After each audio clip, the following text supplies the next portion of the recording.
when pressure washing, you're going to need hoses. You're going to need a pressure hose and a garden hose to supply water to your pressure washer.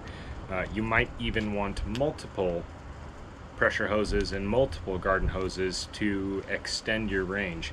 There's some things to keep in mind with different kinds of hoses, and there are different ones that you should put your money towards and others that you should stay away from.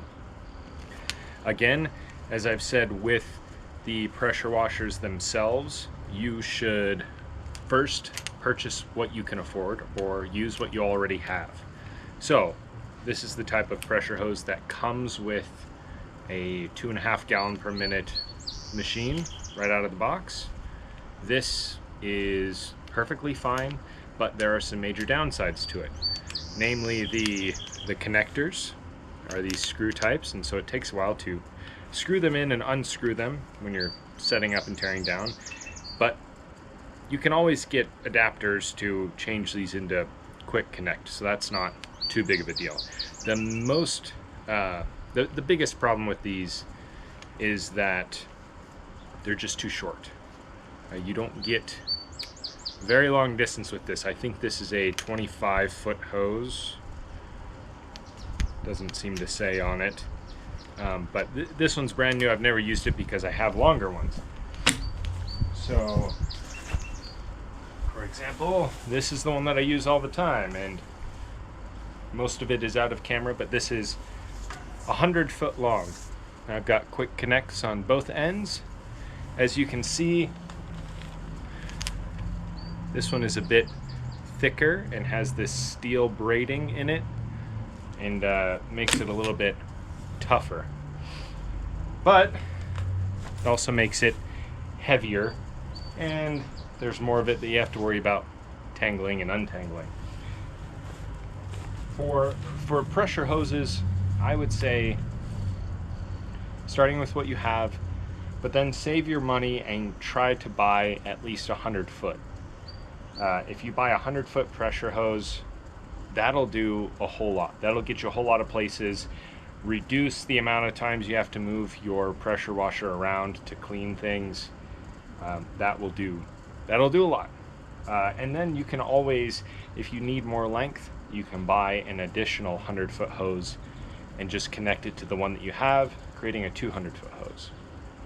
Now, garden hoses. This is the one that I currently use. It's the 0G garden hose, and this is 100 feet again. It has kind of this cloth exterior, and it's designed in a way that it's really hard to kink, and it comes untangled really easy. So I really like it. However, there is kind of a downside with this.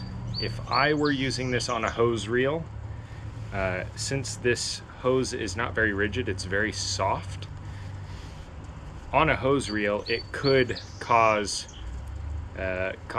restrictions in flow, and so the only way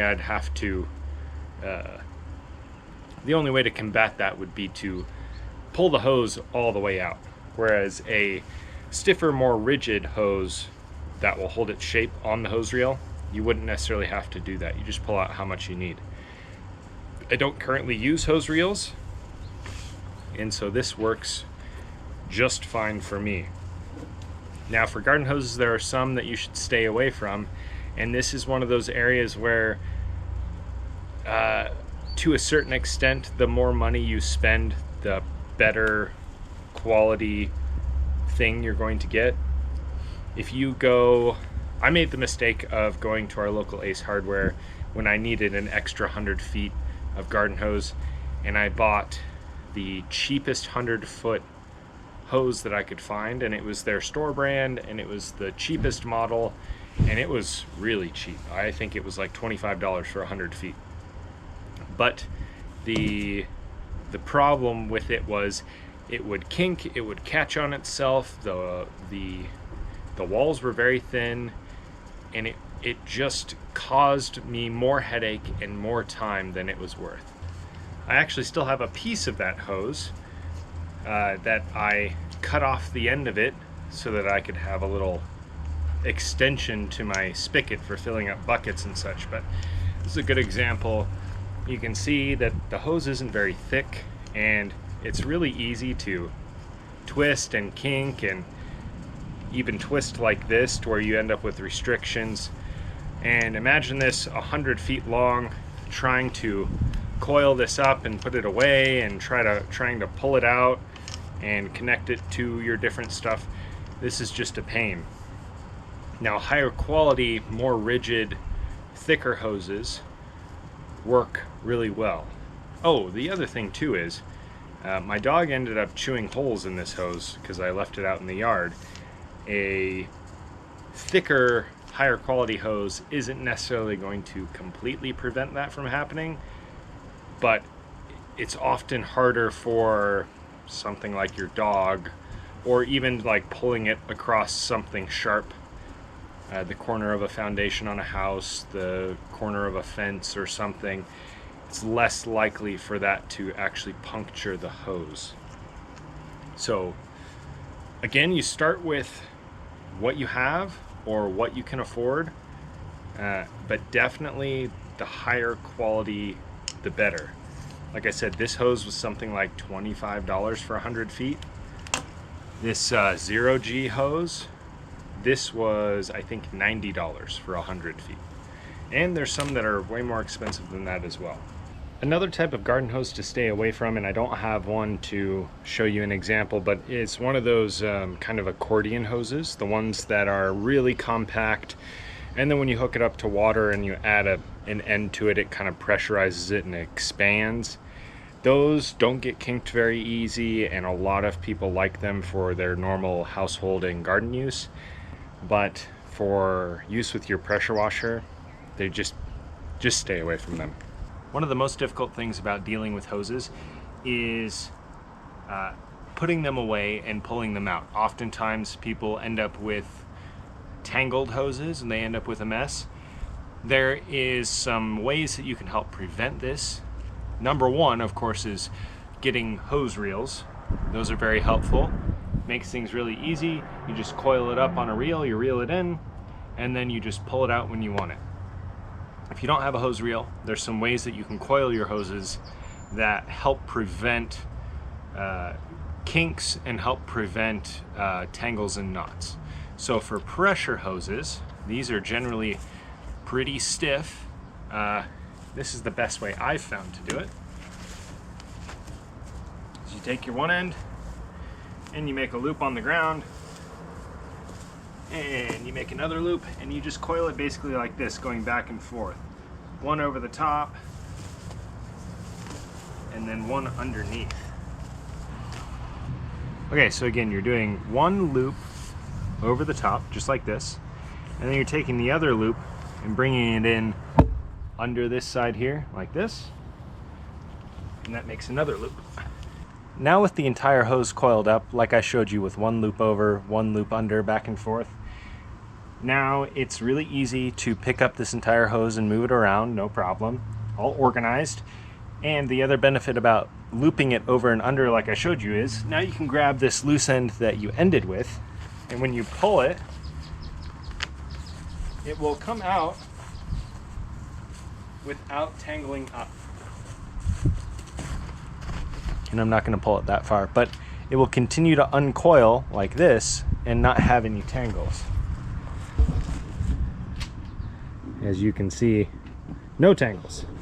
So just coiling your pressure hoses or any other stiff hoses in this way will save you a whole ton of time having to untangle and untie knots and all that sort of thing. If you just pick it up and throw it in the bed of your pickup truck, you're going to end up with all sorts of problems. So if you take the time to coil your hoses like this, you'll be able to move them easier and get work done a whole lot faster.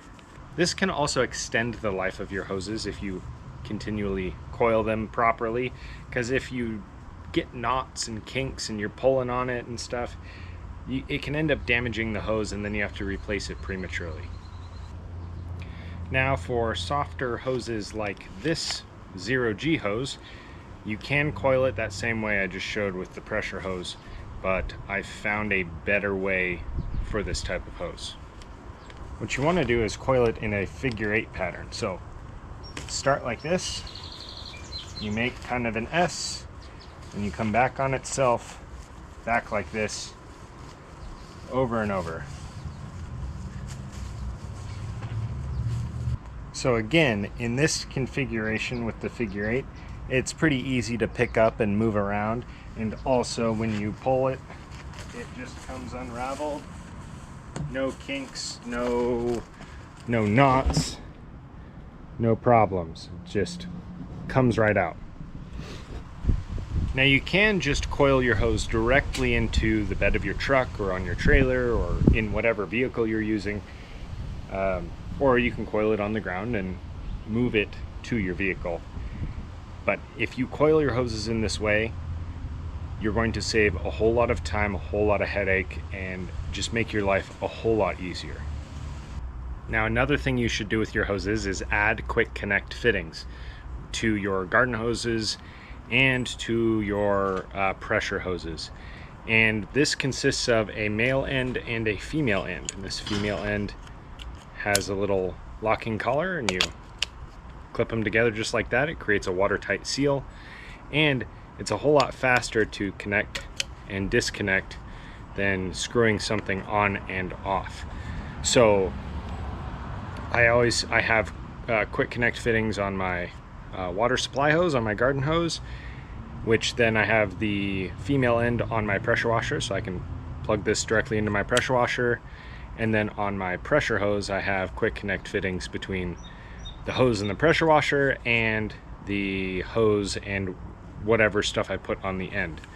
I even put the quick connect fittings on stuff like this, just this garden sprayer, because it's so much easier. I use this for washing out gutters or rinsing something off real quick, and having the ability to just connect it to my hose and stuff real quick is real beneficial. Now, these quick connect fittings, they will usually come in a pack, at least for the garden hose, well, for the pressure hose too, but it's a different size. For the garden hose, they'll come like this together in a pack like that. And you can buy them at most hardware stores. I bought this one at Ace Hardware. And then for the pressure side, it's the same thing. They usually come in a pack with a female and a male side, and but it's a different size. You need to make sure you're getting the correct size for your hoses.